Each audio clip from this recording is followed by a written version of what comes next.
So over the past couple years, I've been to like a variety of skate parks. Like after skating for 4 years, you kind of develop a preference of which skate parks you like better out of the ones that you've been to. So I figured why not rank the skate parks that I've been to over the past 4 years in this video today, since I can't skate outside because it's snowing. I'm not gonna waste too much time and I'm gonna get right into it with the first skate park being Centennial Skate Park. So I absolutely love this park. I would say this is like one of my favorite because it's like the biggest park that's closest to me. Has a variety of obstacles and it's just convenient. It's next to the mall, so if you need food, water, just anything, you got the mall like across the street from you, and it's just super convenient. Like the park's big, like there's stairs, there's rails, there's ledges, ramps. The only thing they don't have is a flat bar. Oh, there's also transition, but that doesn't really matter because I don't skate transition. But the only thing that park doesn't have is a flat bar.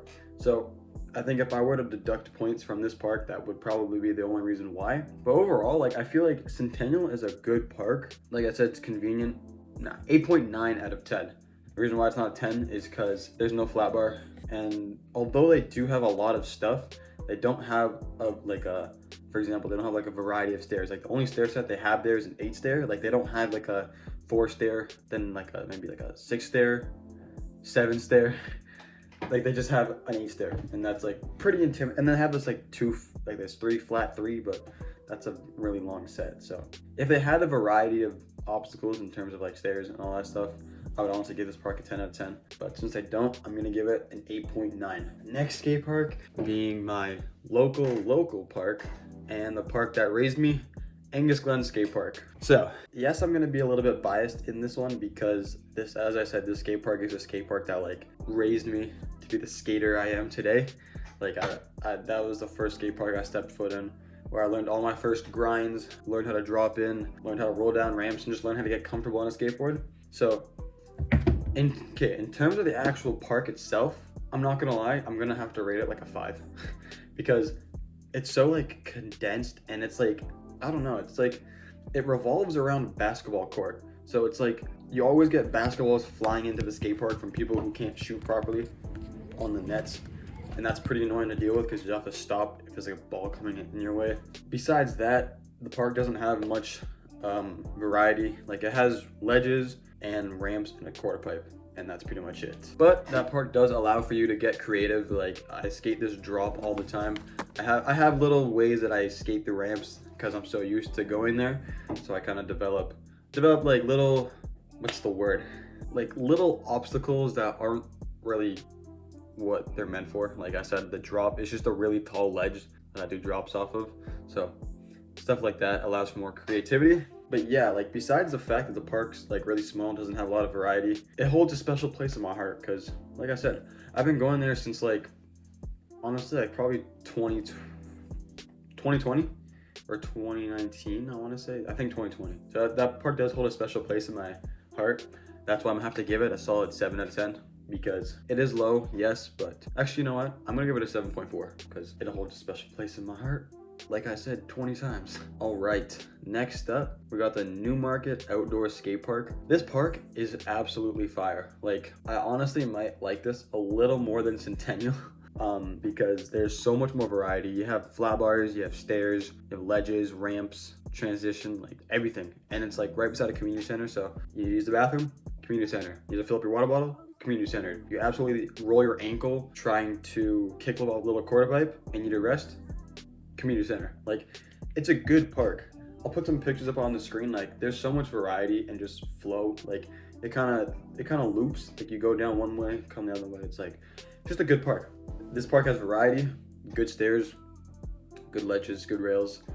The only thing I don't like about it is that it's not exactly the closest to me. It's about like not taking the highway, like 20-25 minute drive, taking the highway maybe like 15. I guess that's not that bad. If that park was closer to me, I'd honestly give it a 10 out of 10 because it's a great park. Yes, I'm rating it higher than Centennial.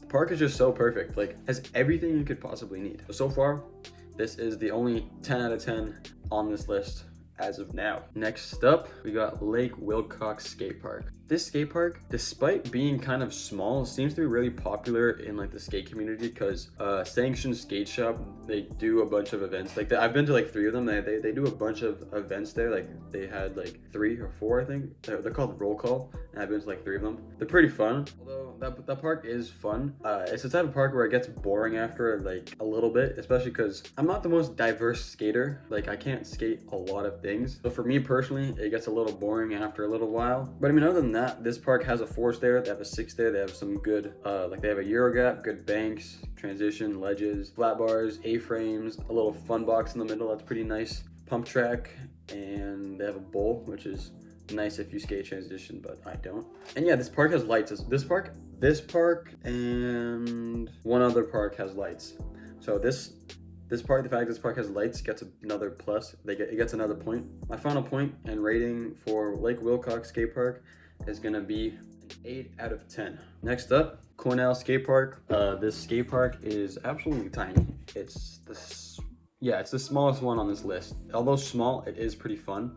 This park has a good little section. It has like a little 2 stair, 3 stair, and some small 3 stair down rails.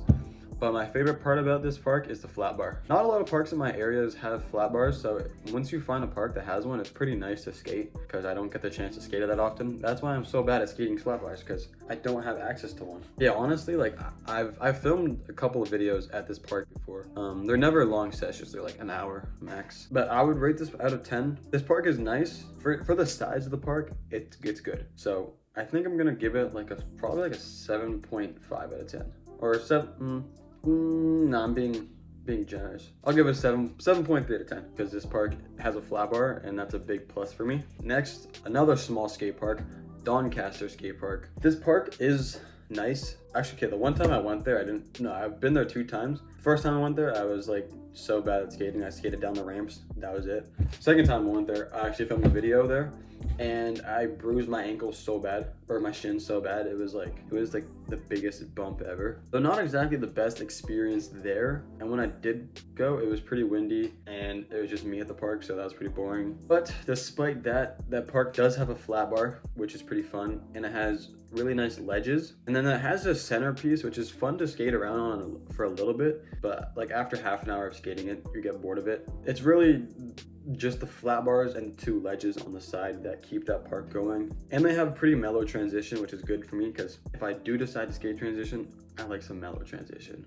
So Doncaster Skate Park, not much to say about it. I'm gonna give it a 6.9 out of 10. All right, probably the biggest skate park that I've been to, Ashbridges Bay Skate Park. The reason why I like it a lot is because of the vibes. Like out of all the skate parks here, Ashbridges has like the best vibe to it. There's also lights there too. So there's lights, there's always like a lot of people there. It's also in Toronto too, so it's a good skate park. Any skate park in Toronto is gonna be pretty decent. My favorite part is probably like the little center stage 6 there, and then off to the side they have like some ledges. So Ashbridges Bay Skate Park, I'm gonna give this a 9 out of 10. Now moving on to the 2 DIY skate parks. I have to cut these some slack because they're not official skate parks, so I can't be too harsh on them. But Dufferin Skate Park, this skate park's fun, it's cool. I think out of the 2 DIY skate parks, I like this one a little better than the other one because I don't know, I like the vibe of it better. It has more obstacles, more variety.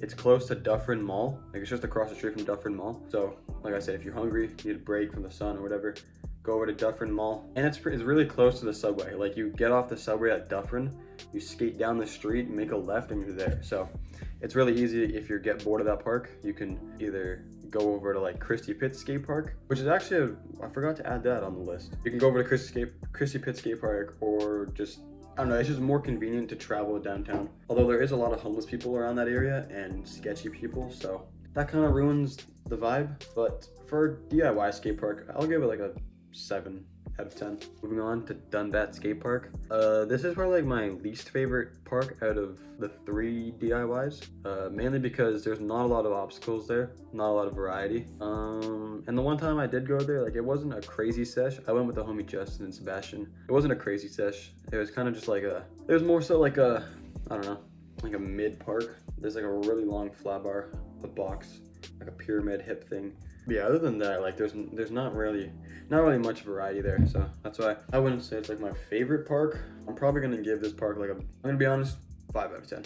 Last on the list, we got Christie Pitts Skate Park. This is the last DIY park. This park is fun, although the main center obstacle is not in the best condition, so it's kind of sketchy to skate. But I like that park. I like the vibes it gives off. Like especially like in the summer, if you go at like 8 o'clock when the sun's setting, it's just a nice skate park to be at. There's a big park next to it. It's just busy all around. Like it has like a lot of people there. Once again, it's like right across the street from the subway Christie station. That's super convenient to travel back and forth. The experiences I've had there is pretty good. I think for Christie Pitts Skate Park, I'm gonna rate it a solid 7.6 out of 10. Or no, you know what? 7.7 out of 10. So that's gonna do it for ranking the skate parks that I've been to the past 4 years.